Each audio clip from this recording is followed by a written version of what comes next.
it's been years since I was actually reading a long paper, so I hope it will be fine. I can also send it later for people who find it a little bit hard to follow read aloud. Okay. So basically the topic is about we see increasingly in numbers of places that the psychedelic journey becoming more and more mainstream, and thank God for that. But we want to make it meaningful and last, and actually facilitating a transformation in the voyager, and not just like a fun experience, because it's normally not just a fun experience, if any. And my argument in this paper is basically that if we divide the psychedelic journey to three phases: the pre-journey, the journey itself, and what happens afterward. So I find that spending some time with the philosophical practitioner, the time afterward, which we refer to as integration, can be very helpful to actually make the integration, which means making the change and the insight last. Okay, so philosophical guidance in consciousness explorative journey. The renowned education philosopher John Dewey argued that experiences play a central role in learning. By the term learning, Dewey meant the process which allows participants the possibility of a transformation regarding their perception of their own identity and the possibilities contained within it. But despite his perception of the importance of experiences as an inherent part of meaningful learning, Dewey stressed that not all experiences are equal in quality and contribution to the process. The contribution of experiences stems not only from the nature of the experience itself, but also from its quality, that is, from the extent to which we are present within and participate in them. In addition, the importance of experience and its effect on our lives relates to its assimilation into the fabric of our lives, a process based on a reflective, investigative observation. Houston Smith, who has studied the human spiritual experience, argued that the spiritual experience, however powerful, if unprocessed, does not have the power to stimulate transformation. He therefore proposed integration at the end of an experience, an integration that has the power to process and anchor the experience with its various components. Life-changing experiences occur all the time. The death of a close person, injury or a serious illness, or the birth of a first child. The power of these experiences is the possibility of confronting us with reality, internally and externally, much broader and richer than the one we knew up until that moment. I will call this inner reality consciousness. While the experience mentioned take place without our choice or control, it is perfectly possible to summon life-changing experiences, whether by preparing for a marathon run, climbing challenge peaks, powerful meditation, breathing and movement techniques, and of course, taking psychoactive substances.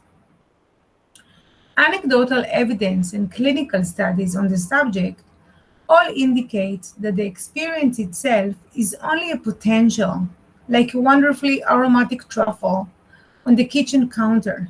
The question is what is done with this potential?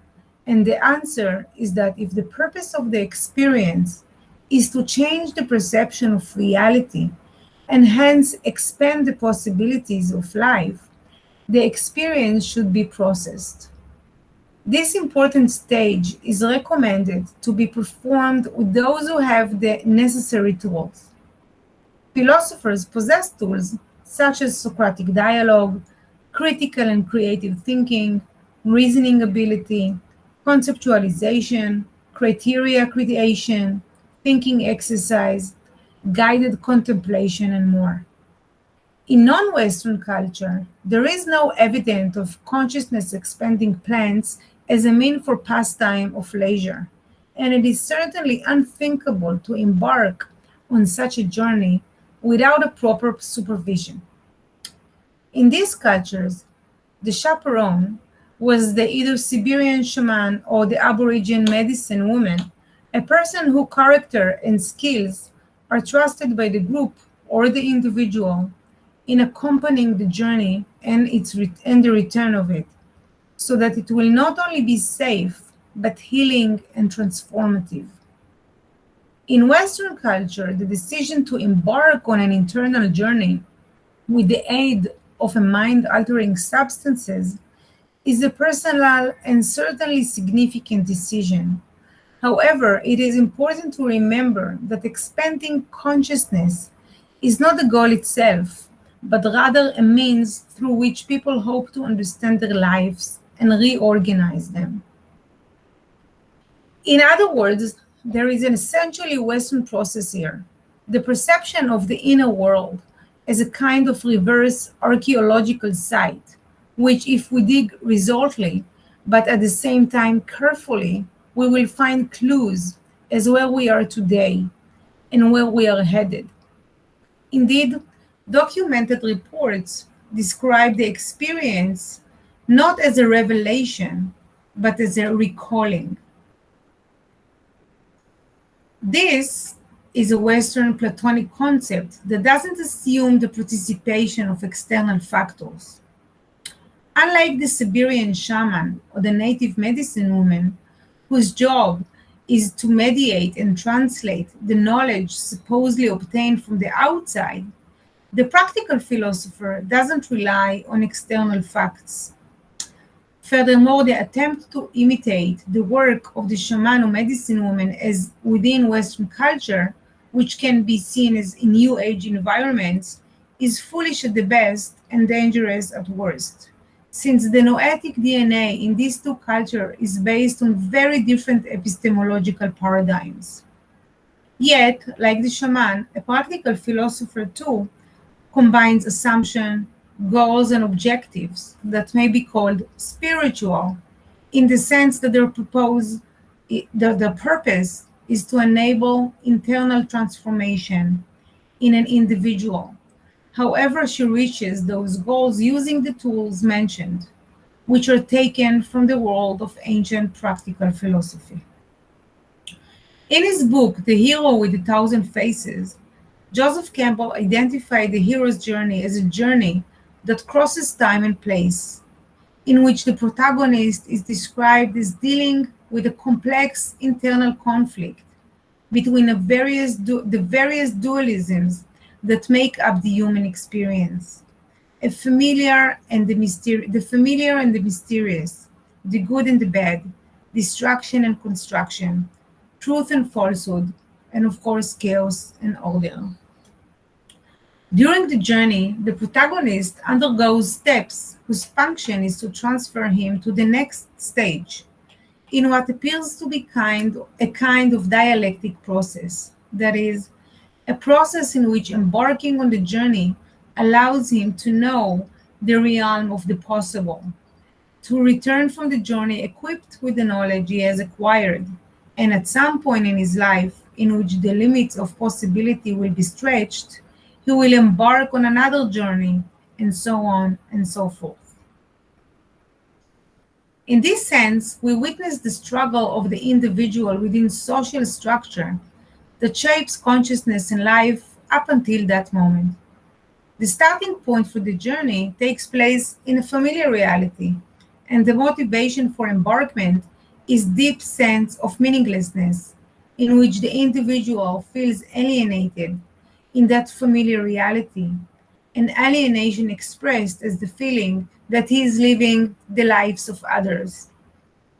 Embarking on the journey stems from the need to find a way to overcome the same sense of alienation in relation to the reality in which the individual has become passive, an object instead of the subject he was born to be. Aldous Huxley discussed this process in terms of restification of the priorities of the individual's life. While daily our eyes are covered by the veil of illusion consisting of endless social structures and mental constructions, during the journey the veil is removed and the structure hiding behind it crumble. In a process similar to the Zohar Reshimu, which is impression in ancient Hebrew, the experience can be terrifying, but it is also one that allows the individual to rebuild, this time according to the correct priorities for that person and their inner values. This is where the work begins with the philosopher. The use of consciousness expanding substances enable connection to the authentic self hiding under the same veil of mental and social structure, a connection that is a key to living meaningful life of fulfilling our unique human potential inherent in each of us. It is important to emphasize that these substances are not a substitute for daily internal work throughout life, alone or with an escort, through means of study and philosophical spiritual work. As in the hero's journey, the process that the individual goes through with the help of consciousness-altering substances begins at the moment of a decision is taken, and during the preparation for swallowing the medicine is accelerated by entry into a world in which speech is muted and words lose their immediate meaning, and reaches its climax, in fact, after the felt perceived influence of the medicine is over. Does the voyager return with new insight?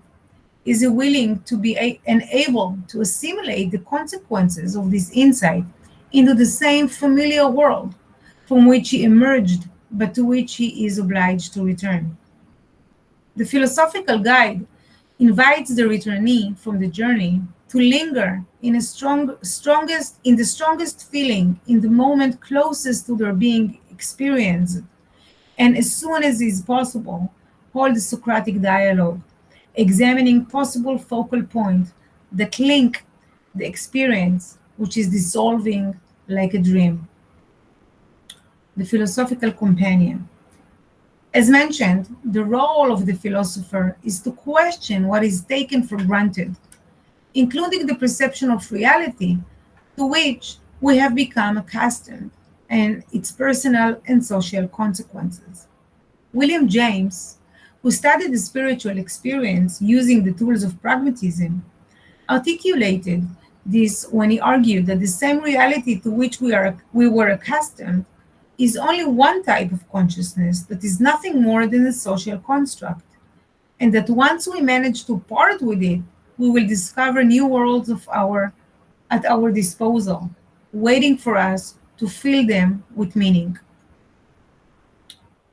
The philosophical practitioner ties ideas and philosophical ways of thinking into life experiences, inviting the individual to clarify the right question for her, and hence pave the way for her to answer them authentically and assimilate the knowledge accumulated thus far in life.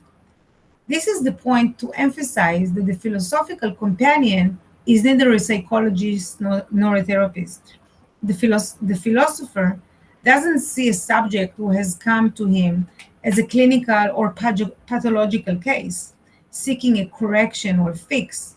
Instead, together, they examine the individual's predisposition regarding her life story, discover the origins, and see if they are consistent with the values which guide the individual, or whether the foundation on which her inner story was built are shaky.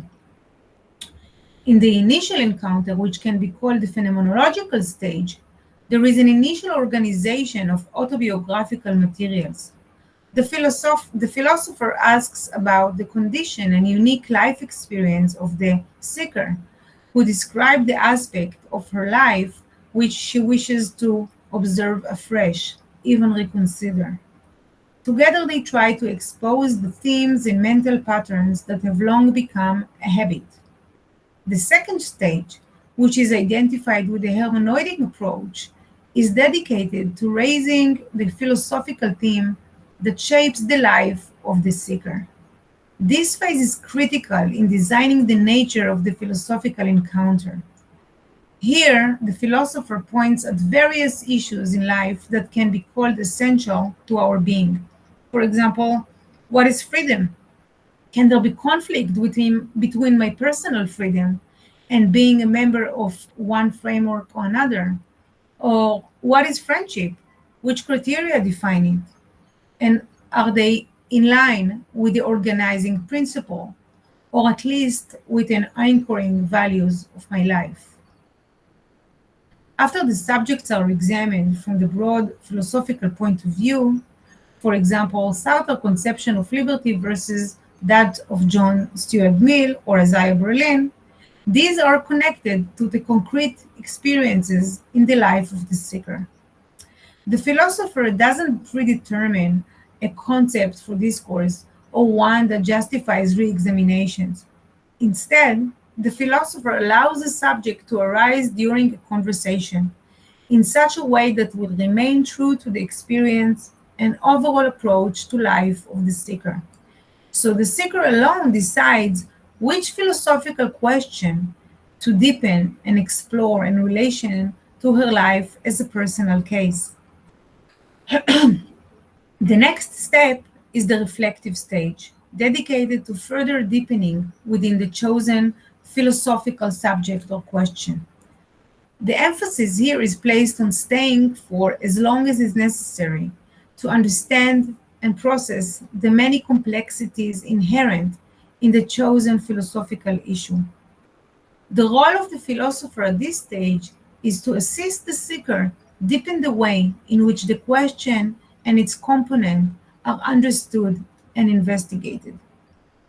The philosopher often uses references to relevant concepts and approaches that are made of different philosophical traditions, but their function is not to serve as a determined authority, but to help anchor the question within a broad tradition and context.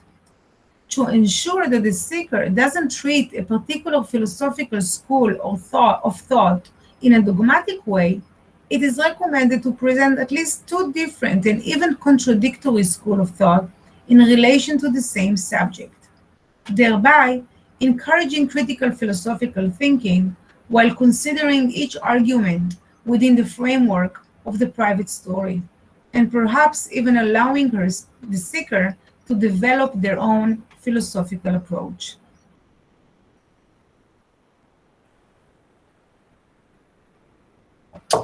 The first three stages are referred to as the preliminary conversation, the very conversation in which goals and objectives are set for the journey. In the case of a preliminary conversation with philosopher, tools such as Socratic dialogue, Stoic practice, guided reflective writing, and more will be activated. This anticipatory meeting plays a crucial role in creating agreements, understanding, and expectations within the framework of the interpersonal meeting and in determining goals and objectives for the journey. The fourth stage, most identified with the existentialist stream of philosophy, calls for an examination of the philosophical themes as they find expression in the life of the seeker, that is, subjective concretization. Here the philosopher returns to the concrete situation of the seeker, and together they rely on the new insight that were developed by the seeker in previous stage.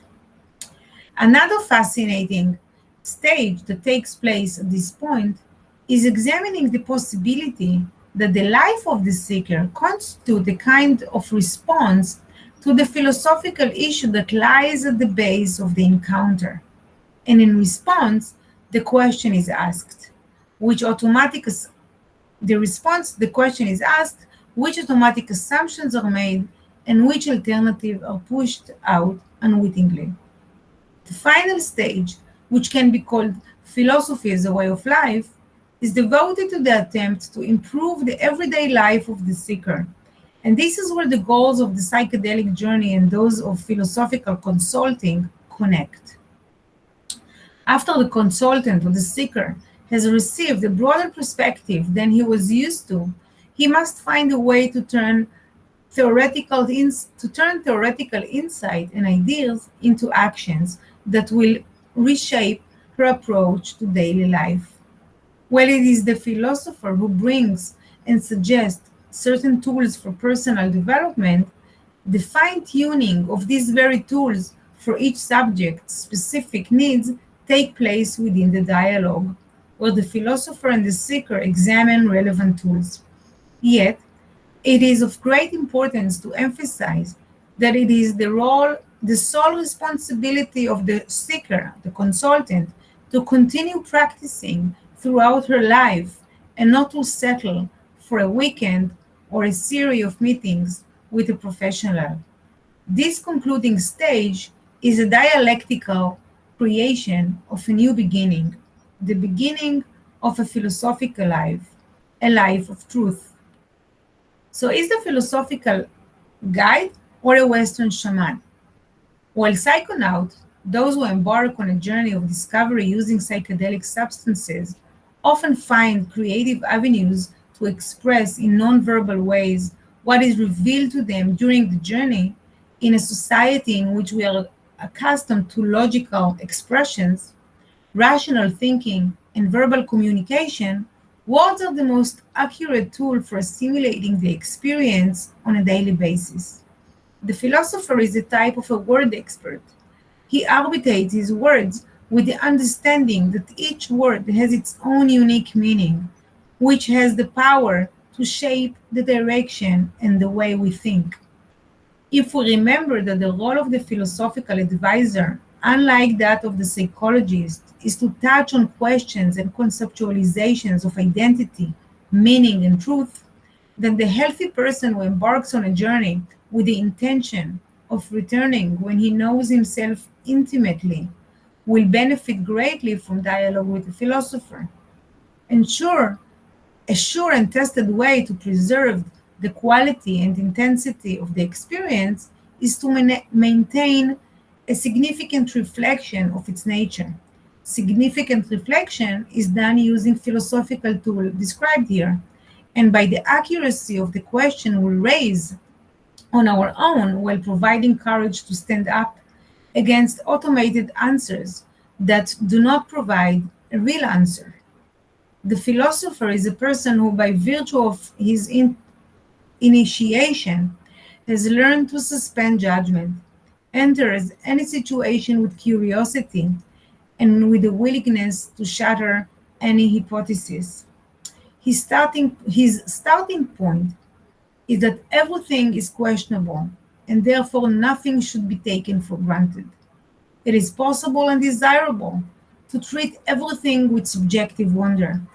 And finally, the practical philosopher stands on the shoulder of giants who have given humanity practices that allows us to look through window of experience and bring what has been seen on the other side, from the inside, or in this case, to bring what was seen while we were looking deep inside into life itself.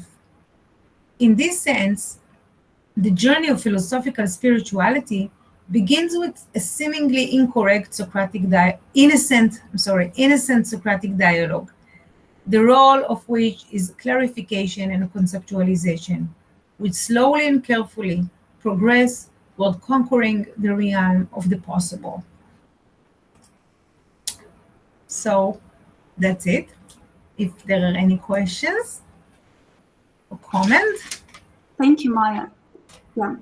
Dear participants, please, if you have a question, you can use your microphone or just type in the chat your question, comment, idea. Alexandra, you're welcome. Hello, Maya, thank you for the very interesting lecture. An unusual subject for, I guess, for this conference, but it was sort of fascinating to listen. the parallel that you were drawing a couple of times during your talk, and I can't help thinking about, is between those type of experiences and our dreams. Mm-hmm. We all have on a daily basis, and they sort of don't require any sort of external substance to induce, but which are traditionally thought to be the realm of psychology or psychoanalysis. To which extent do you think it can be a material for discussion with a philosopher, and potentially using the same approach that you were proposing here for having a sort of supervised psychedelic journey?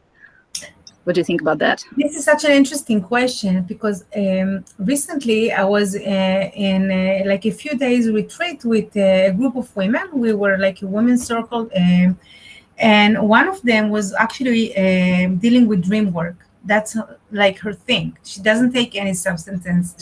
She's into dream work. But even when we talk about dreaming techniques, there are techniques that I'm not very familiar with them, only theoretically, but like lucid dreamings and really pondering about dreams before you sleep, like asking for certain things to come in your dream, not in a mystical way, but really more in like messages, the lesson that you want to know. Now, when you say traditionally it was the realm of psychoanalysis, it's interesting that we refer to something that is like around 100 years, is like a century, as a tradition, because it's really new in the history of the human species. To talk about Freud is something that is traditionally done, because for many years before that, and still happening in other places in the world, dreams are still the material work of the shaman or the guide or the spiritual guide.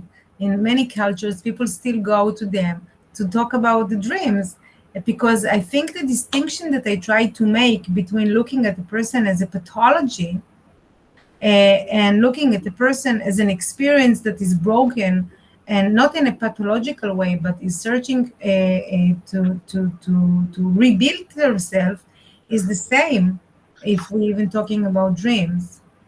Because you're right, the dreams are also bringing the subconscious, just like substances, and they bring something that is hidden on the daily life. That the same veil is relevant in both cases. The veil of reality, the veil of physical reality, of daily reality, of being very busy with things and not really paying much attention. And there are techniques for dreaming, like also, like when I said about the psychedelic journey has the three phases, the pre, the actual journey, and the post. People who deal with dreaming techniques are talking about similar division for three phases. The few minutes before you go to sleep, when you're becoming like half asleep and trying to meditate on what you're going to dream about, the dream itself. And if you really do dream work, then the recommendation of these practitioners is when you wake up, before you're running and waking up and open your eyes, to lay down for a few more minutes and linger on what happened in the dream, which is very similar to what I suggested to do after a psychedelic journey. Thank you, very interesting. Definitely going to keep on thinking about that. Maya, your talk reminded me about a book that I have. I have it in Russian, but I'll tell you. So the title in English is The Art of Losing Control, a philosopher's search for ecstatic experience. Have you ever heard about this book? So this is by Jules Evans, The Art of Losing Control. So I think that can be like a subtitle for your lecture also.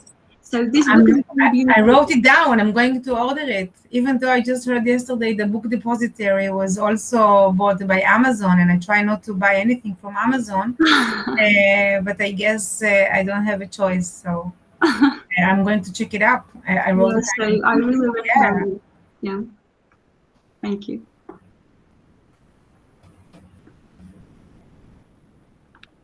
So, dear participants, guests, any questions, comments, ideas to share? Well, fascinating stuff. I actually have more than one question, Andre.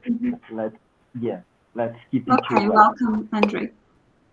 Hi, thank you. Can you hear me well? Not very well. Yeah, not Okay. really good.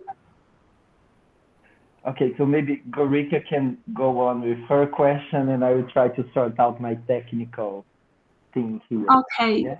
If we increase our sound, I actually can hear you better once I increase the sound on my computer. So that's another. I'm on the max. I have no, like, I'm on Okay. maximum volume. Yeah, it's good. Can you hear me? Yeah. Okay. Great.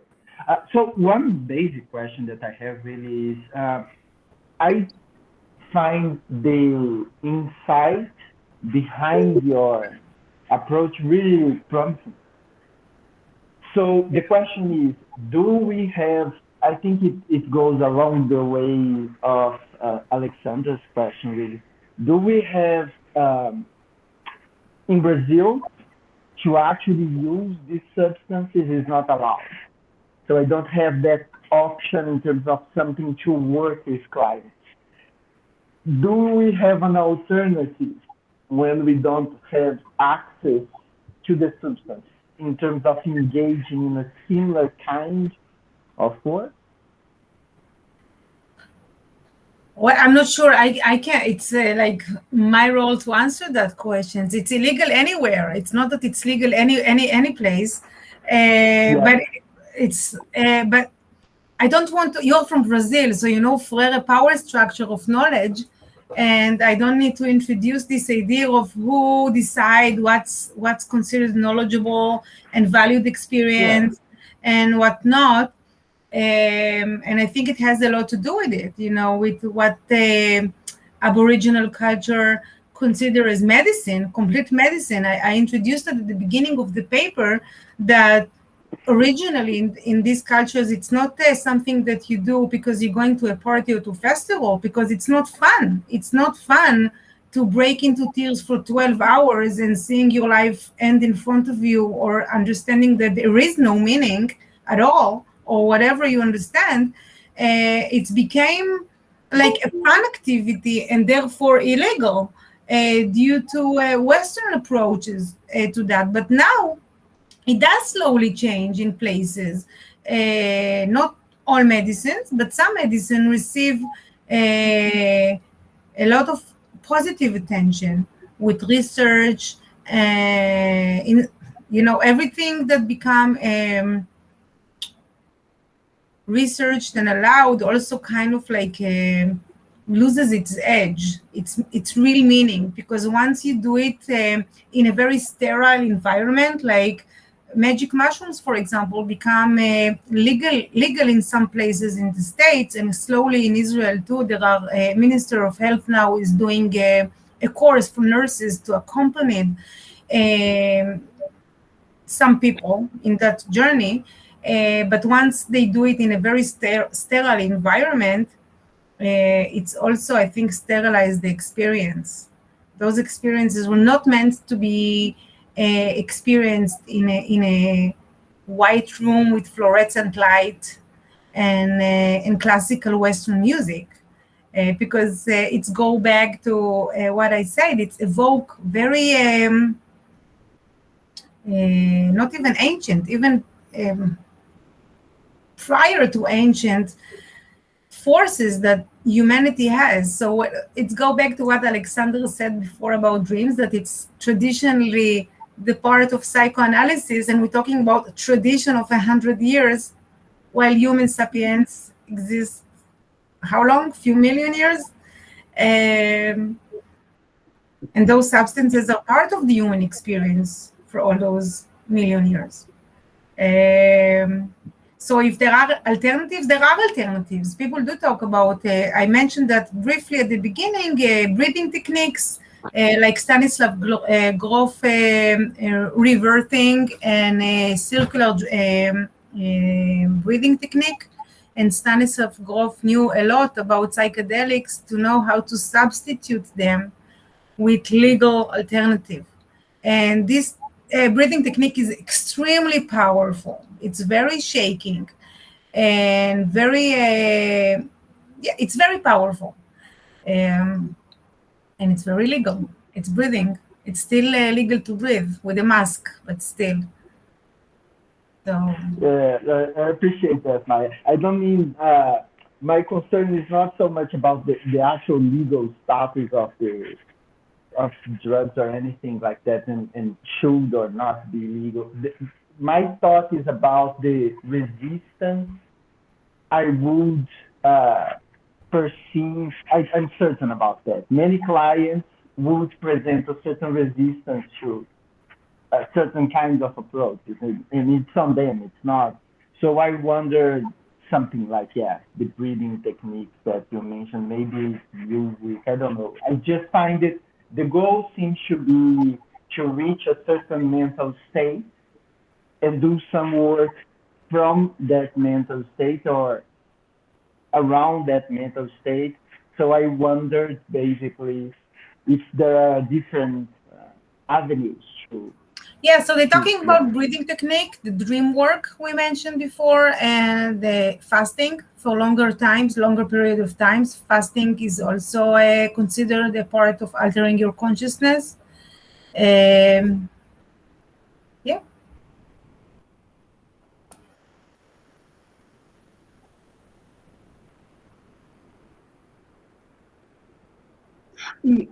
Gorika, I saw your raising your hand, so welcome. Yes, hi, thank you, thank you. I'm unable to pronounce your name. It's written in Russian. Thank you for welcoming. Okay, I'm Nastya. That's it. Thank you. Hi, Maya. Thank you so much for your lecture. It was very different to hear somebody talk about psychoactive substances. I was just curious about something. So you mentioned dream work and the usage of these substances. The last I read and heard about this, that if you must have heard of Pierre Grimes, who practices philosophical midwifery in California. So he's 96 now, but his method of philosophical midwifery and exploring dreams, in his book and in his videos and his interviews, he talks about something similar, that back in the 50s, he was doing this with Alan Watts, that they used to take certain substances, probably LSD, and they used to explore their dreams. And that is how he reached this. He formulated philosophical midwifery. Is it something on those lines that you were suggesting in your work? Because Yes. his dream work is also, it is there is no interpretation in it. There is only dream analysis and dream work, which involves the client's participation, 100% client's participation. There is no interpretation in that. So I was just wondering if this is something on those lines. Yes, I'm not familiar specifically with this work that you mentioned, but from what I understand, it's exactly that. So it's bringing back the power of interpretation to the person who actually experiences life.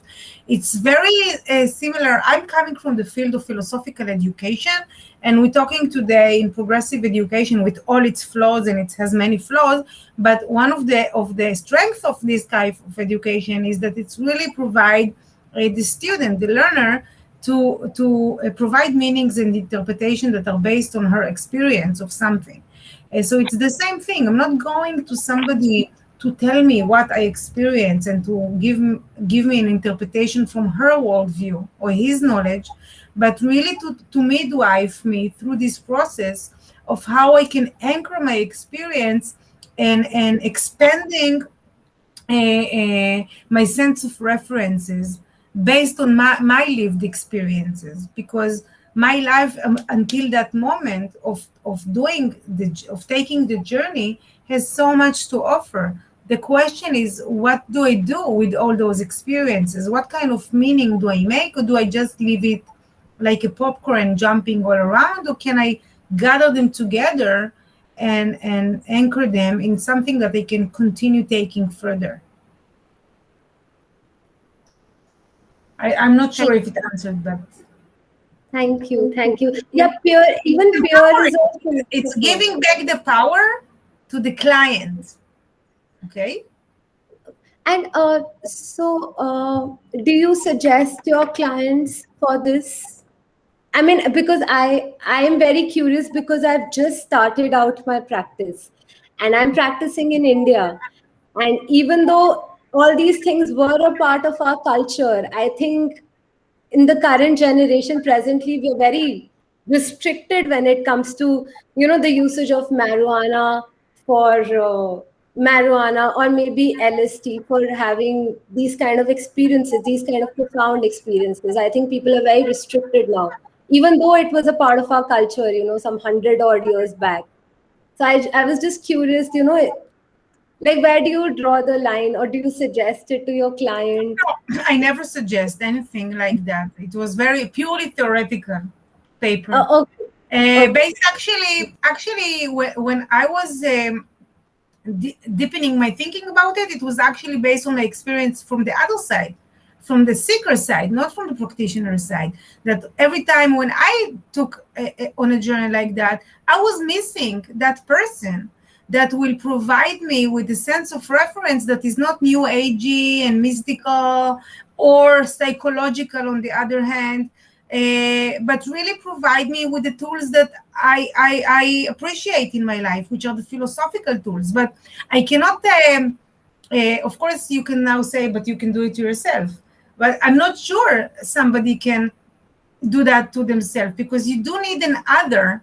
And that's going back, to Levinas and Buber and Riquet. We do need an other to mirror us and reflect with us and dialogue with us and pose questions to us, because it's going back to the Menon paradox of Socrates. I cannot know what I don't know. So I do need somebody, but I really appreciate having that somebody coming from a philosophical way of thinking, because where I live, of course, officially it's illegal, but it's very common and popular, and it's all over the newspapers, and even like the government channel show, on the news every time shows about this trend of doing it as therapy and ayahuasca journeys or whatever. But nobody is really dealing with that from that perspective. It's either therapy for post-trauma soldiers and people that need it as a therapy in a setting that is very sterile and protected, and it's good because they need that, or very mystical, new agey, that you go to somebody and they come with feathers and they do hoo, and it may be fine, but that's not the tradition that I'm existing and living with. So I want somebody to help me anchor my experiences in a philosophical fashion. So that's actually where this paper came from my need as a seeker, not as a philosopher, even though I'm both. Don't all papers of philosophical practitioners come out of that, our own needs? Exactly, yes.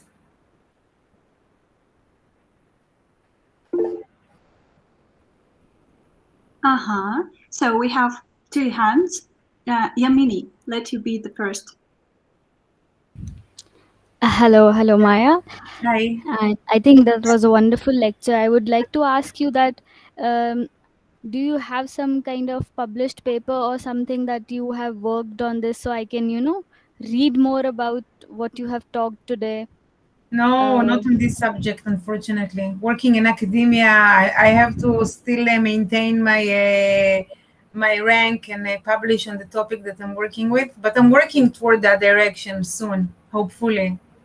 But I can send you this paper if you want to read it slowly, because listening, I know, can be challenging. So I can send you this paper, and then you can look for more. Yeah, with pleasure. Okay, then I'll mail you. And another thing, that does this give an idea about that such substances can be taken in guidance of a philosophical practitioner, and this could be a guided practice to have some kind of experience, or either develop some kind of understanding about oneself? I'm sorry, what was the question? Because that was... My question is that you said that we need somebody to be there of, who is a practitioner, who has a background in philosophy. So if I decide to take up some substances and I have a practitioner with me, so does that mean that this kind of practice or activity is being done to develop some kind of understanding or experience, a purpose? There is a purpose of that Okay. experience. Yes, okay, now I understand. Well, currently, usually, the recommendation is always to take it with somebody, and that somebody in the lingo is called the sitter. He's like a babysitter, but you're not a baby, so he's not a babysitter, but he's the sitter. That's the lingo from the 60s, okay? Because he's like making sure that everything is fine, you drink enough water, you don't losing your mind completely, or if something happens, etc., etc. But that's very technical. Or if it's somebody that you really trust to know and it's close to you, so it can also provide, and it should provide, emotional comfort, because it is a moment of crisis. You're supposed to go through an ego crisis. That's the purpose. You're supposed to, crisis, in Hebrew, it's interesting because the word crisis and broken are from the same root. So when we're going through a crisis, our ego breaks. And in some languages, it's the same root, so it really implies that we do need to break from these ego chains to really find something. It's through the cracks, the truth and the light come through, right? Like the saying go. But so we do need somebody to comfort, to make sure, to provide the sense of comfort. But the question is what happens beyond that comfort? Because it's not, if we want to make it meaningful and lasting, like I suggested, we want to have somebody to anchor. Now, we don't want anybody to talk to us about words while we are in the experience, because like I said, the experience itself make words lose their meaning. It's like you're looking at the time, and time has no meaning. So words have no meaning, because it's like a different brain. It's like a different side of our brain. But then you do want to make some sense of it. So it depends what kind of sense. If it's a therapy, because you experience post-trauma after serving the army or being very sick, terminally sick, so you want a therapist that is trained to be a therapist. But if you want to find ways to anchor the insight that you had and really root them in different aspects of your life, then I think the philosopher can do a great job. Writing comments throughout the journey, that the seeker saying few things, asking few things, but instead of having the conversation in real time, the philosopher can just make little comments throughout the journey, and then a few hours later, a few days later, the sooner is the better usually, because it's still fresh, to talk about what the philosopher heard the seeker saying or doing while conversating. I have another question. My question is that psychoanalyst substances, these substances have different reaction to different people have different reaction to these substances, Sure. like pathologically. So will this affect the experience of the, a philosophical kind of experience also? Because not everybody experience that kind of type of calm. Some people just panic after taking these substances. So what do you think about it? Sure, you're absolutely right. And that's why somebody asked before if I recommend. I don't recommend usually anything to anyone in general in life. I don't recommend food either. Everybody should just do, whatever they want. The best I can do is just making them ask the right question, guiding them through the right questions and finding their own path. And that's what I even try to do with my students. I never said the right answer, because I really think that it's not my paradigm to live like that. But I think in general, it goes under the general distinction between a philosophical practitioner or counselor and therapist or psychologist. It's like if you're really going through a clinical depression, let's just assume that there is no that we all think, okay, that there is clinical depression or schizophrenia, okay, whatever, regardless of drugs, just like a mental condition. If you have a clinical mental condition, the philosopher is not the right person to go to. If somebody come to me and tell me, I suffer from schizophrenia, I was diagnosed, or I tried to suicide a few times, I'm clinically depressed, this is not me. I don't have the tools. He needs a therapist. I don't have the tools to do that with that person. So I think it's going under the same umbrella. It's not for the people who are inclined to certain pathologies to begin with, regardless who is going to be the guide. If just a sister or a brother or their best friend or a philosopher, if you're inclined to pathologies, or if you're depressed or just having a really rough times, it's not the right thing for you to do, regardless of who is going to be there with you. And then if you're going to crack, like you said, panic is good. Well, not clinically panic, but just being panic is good, because that's the beginning of the constructive crisis. Because what does it mean to be panic? It means that everything you believe in, you really realize that it's not what you thought. And that's the beginning of the Cartesian doubt also. I guess Descartes was also panicking when he thought that everything that he believes may be an illusion. So I'm not panicking from panic, but I do take consideration. I am cautious from pathologies that I don't think it's my responsibility. It's irresponsible to do that with people with pathologies, absolutely. And I see around me people, because it's very trendy, people who are going through very clinically depressed or post-trauma and going to new age counselors to do that is irresponsible. That's my view. But we also don't live in a society, and that's not me, that's Foucault. We don't live in a society that will accept that panic or crisis as normal. And because we go back after the journey to the reality that we live in, we want to make sure that there is somebody that help us gathering the pieces and make sense of them and make us whole again, even better, like make us whole and wholesome. Because the whole point of the journey is not to break and rebuild, but to rebuild better sense of self.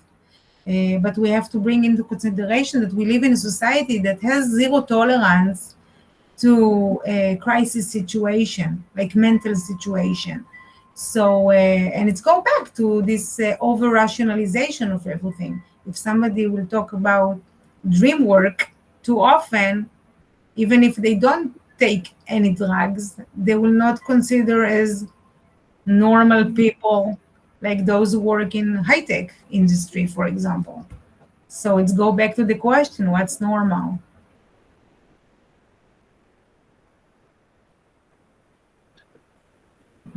Thank you. Yeah. Okay, Alexandra, your question, comment? Actually, it's a comment rather than a question, and it ties very nicely with exactly what you've just been talking about, Maya. Also made me draw some parallels with a couple of earlier discussions during this conference. Yesterday's lecture of Alexander Fatic, and also a discussion that we've been having during the course of Ora Grungard. And this is a topic that we've been addressing. So, what's the distinction between a philosopher and a therapist? And is there any place for a philosopher to work with people with sort of mental health situations which are different from what we take as normal, such as, for example, with schizophrenia. And, what sort of Ora was sharing from her experience, saying that, it's not a place, or, we as philosophers, we cannot heal or treat this kind of diagnosis, so we shouldn't attempt to treat them. Right. But sometimes if we do work in a tandem with a psychiatrist or some such, they may be or at least there may be a place for a philosopher still to work with people with such states where it's more about like making sense of what's going on with them. So it's not about like getting rid of that, but it's more about making sense of that experience. Yes. And I guess it can also be paralleled with a past, traumatic experience, or maybe a person would have had already have had a past sort of psychedelic journey that didn't go quite well, and they're still sort of affected at it. So I guess there is a side of it which are kind of symptoms, and which are the stuff which is preventing them from living well, sort of on a more kind of behavioral, emotional side of things. But there may be also a side of it which is more about like making sense and sort of readjusting their sense of self to whatever this new experience they've had, and getting rid of that sort of confusion that they've been through, and maybe regaining sense of self-respect, dignity. So yeah, it's just some sort of further thoughts that have been triggered by what you were saying and what I heard earlier during this conference. So do you think there may be, from your perspective, there may be a place for a philosopher? I think this is exactly the lines of argument that I was trying to make too. Furthermore, I think from what right now I'm working on a different paper that is related to deep learning, not about this at all, but we've studied, me and my partner, to writing a lot of brain studies, and they all indicate that, and that's going to be very sad for philosophers to hear, that rational thinking that we praised for so long is actually a very weak and small part of the human experience. We always like to make it much more than it is. But at the end of the day, what differentiates us from other creatures is actually our ability to feel our emotions. And actually to make that move from an emotional default to rational thinking is a great effort on the brain. And the brain default is not going there by itself. So maybe rational thinking is not always the solution for everything. It's a solution for certain aspects of life, and it's a great solution if it's going hand by hand with a spiritual guide, or with a therapist that works on emotions, or with a psychedelic guide, but something that go hand by hand with this rational thinking. That is much less than what we used to think. It's a less of a part of our brain, I mean. It's not the default of the brain to think rationally. Like Dr. Spock said in Star Trek many years ago. We're not logic like we want to think we are. Yeah, it's a bit like what you were saying about psychoanalysis not actually being a tradition, but only 100 years old. The same for sort of neocortex being the most recent addition to our brains. Yeah. I think David Hume has some sentence about it, that we don't think rationally as we think we are. It's really not our default. It takes a lot of training, and it also requires leaving behind a lot of who we are.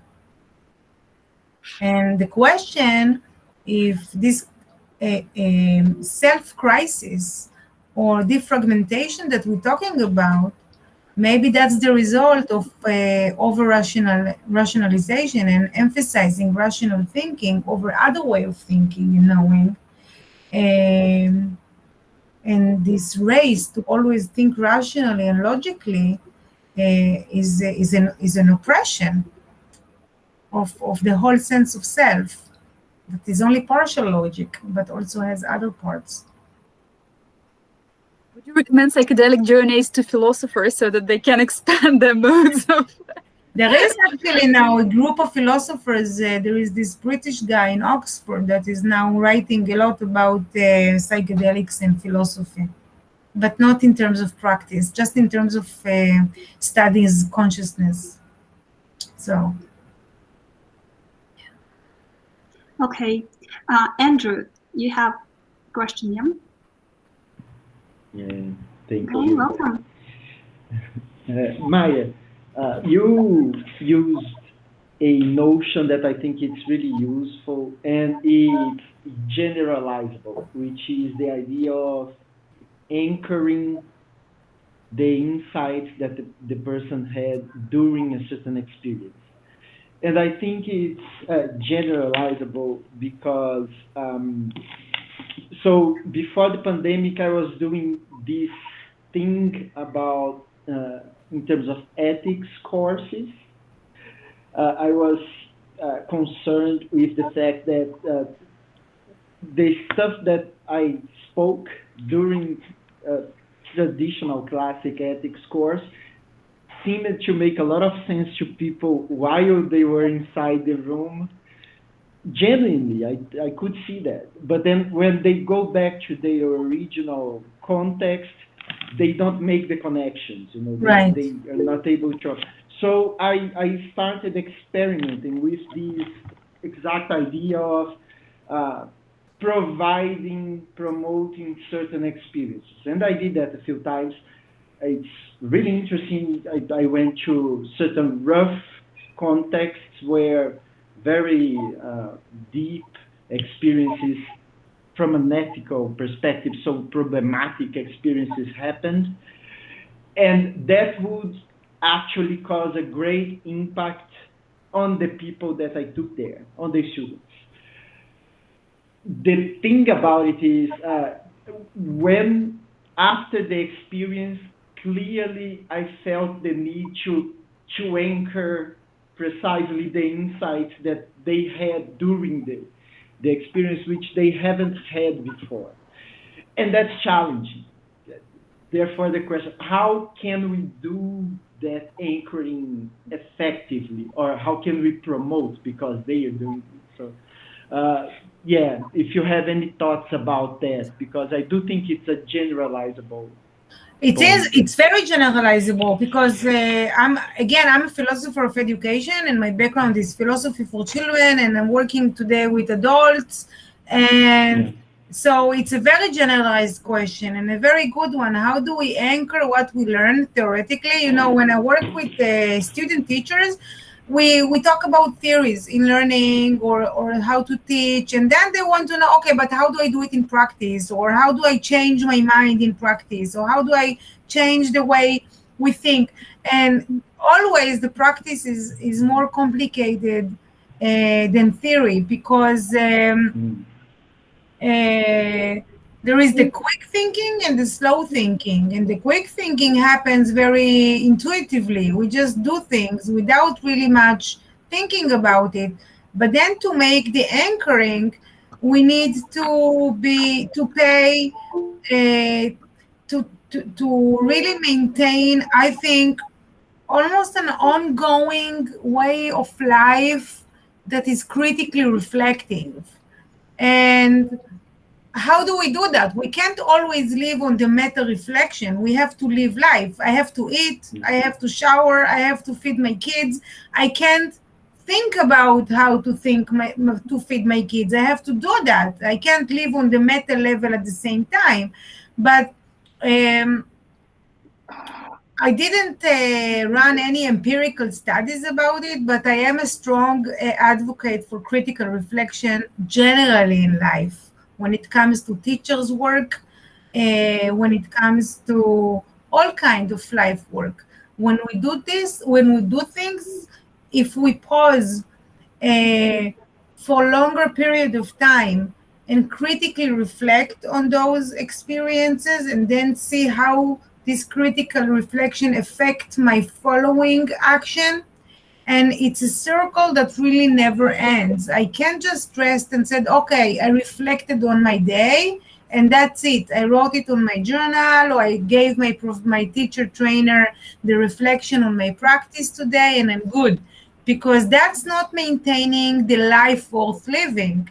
The life worth living are not just thinking about life, but critically reflect about them, and how do that affect my following action or choices, and then immediately go back to reflect on my following choice or action, and examine it in the light of my previous one.